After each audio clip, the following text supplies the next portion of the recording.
Sa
Sorry, I didn't mean to scare you. It's okay. Are you okay?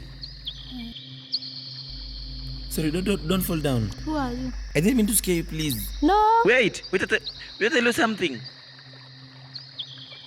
Wait. Hey, wait, I want to talk to you. Excuse, please. Excuse me. My apologies. I didn't mean to scare you. Well, I'm sorry.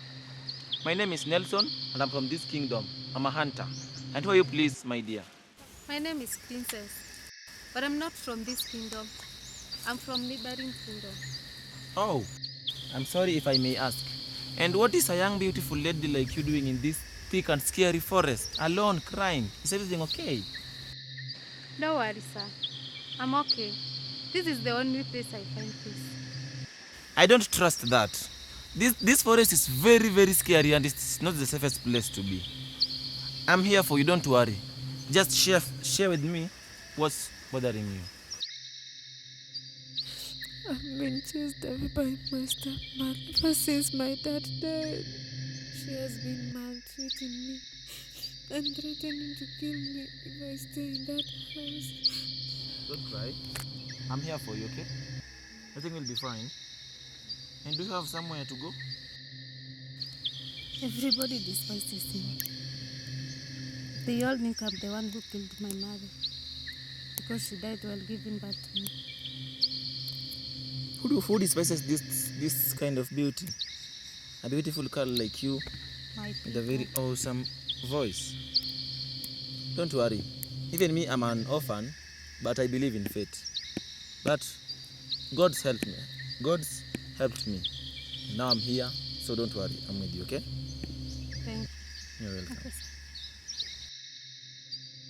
I believe God brought us together for a reason. Thank you very much. You're such a kind and handsome man. Even if I don't know you, I feel safe in your hands. Thank you for that. If you don't mind, can I please take you with me to my home? I'll be the happiest man in this life and in my house, and I'll be very happy seeing you around in my house. Thank you very much.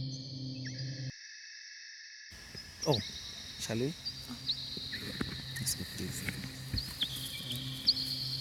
You walked in, light on your face, like a dream I can't replace. Velvet nights and flashing signs.